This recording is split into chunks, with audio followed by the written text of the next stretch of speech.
Hello there, I'm Paula Kensington, and I wanted to continue my conversation that I started last time about the values of coaching. And I am a professional CFO, and I also do coaching too. And I think it's really powerful to have an executive coach who's actually walked that journey that you might have been walking or that you are walking. And so last video, I talked about the aha moments and I talked about the incremental moments and I talked about the nurturing moments. And this video, I want to talk about three things. I want to talk about something that I'm sure we're all familiar with. So something that we call imposter syndrome. I also want to talk about permission, giving ourselves permission. And I want to talk about resistance and recognizing resistance. So starting off with imposter syndrome, it's something that I haven't really understood myself because I don't feel that I've really kind of resonated with that feeling around not feeling good enough or I shouldn't be doing this. And so just in the last few years, I've got curious about what does it actually mean? And talking to other CFO coaches and other people in the CFO space, people are talking about how do we believe in ourselves? People are talking about how do we become honest with our capabilities and honest with gaps that we have in our capabilities and thinking about that SWOT analysis for ourselves. And someone I was talking to recently said that he believes it all starts at the early stages of our CFO career, at the recruitment stage. And I thought it was something that was really interesting. He was talking about how often when we're looking for that first CFO role, we tend to build ourselves and build our skill base up to kind of put ourselves out there for this role that we really want to land our first CFO role.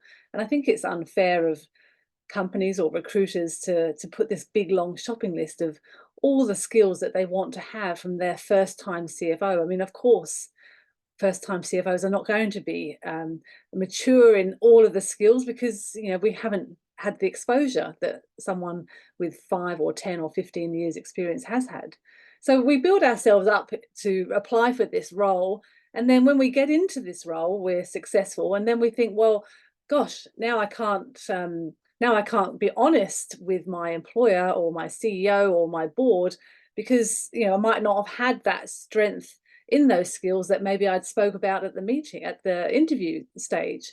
So now you're kind of almost behind the 8 ball, and we're not setting ourselves up for success. So it's not about talking ourselves up, but getting honest with what we can do and what we want to aspire to do, and how we want our employer and ourselves to invest in that growth. Because as I say, we're not going to jump into this role and be great at everything. So I think that is a nice reframe of imposter syndrome. So the second thing I want to talk about is permission.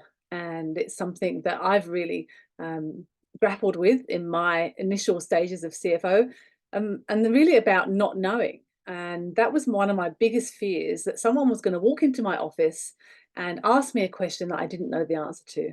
And so it almost cripples me to think that, how am I going to know the answer to everything? And of course, we don't know the answer to everything. And of course, people coming in to talk to us wouldn't expect us to. But, I think it's important that we surround ourselves with people and with, the education and the skill set of advisors and advisory connections that we have naturally to be able to find out information if we don't know the information. We're not going to get to the realms of CFO and be able to know all the international accounting standards back to front. We're not going to necessarily be tax experts, and that's fine as long as we know where to look for the answers. And I think sometimes with permission, we can get caught up in perfectionism, not being able to make a start because I don't know everything and it's not perfect. So I think trying to recognize that in ourselves, and a really beautiful reframe is that we can't improve unless we start.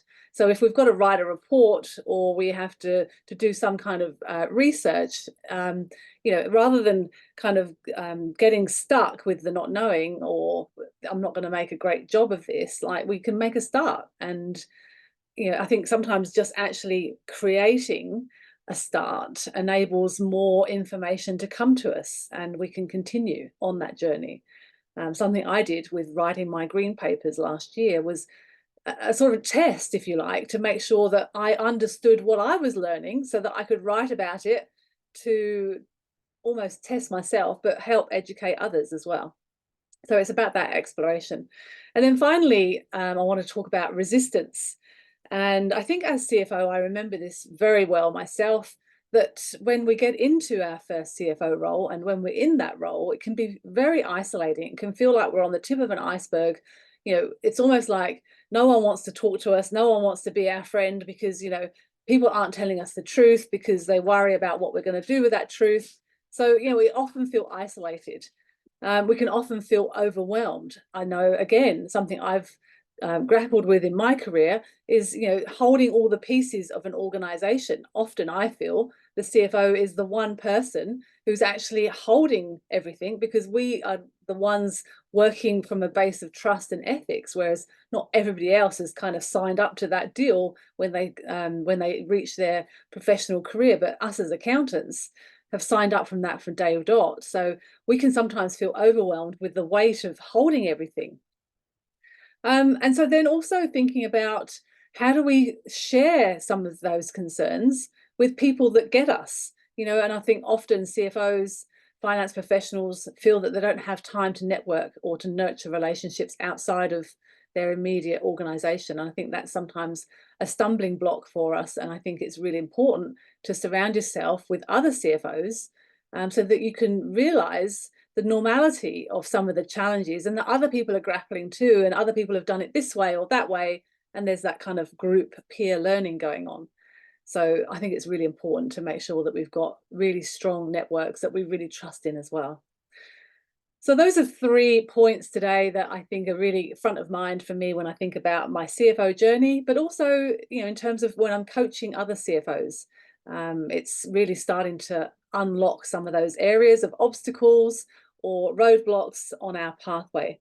If I can be of any help to you in your professional journey, you know where to find me, and I'm very happy to hear anybody's challenges. All right, I'll see you next time.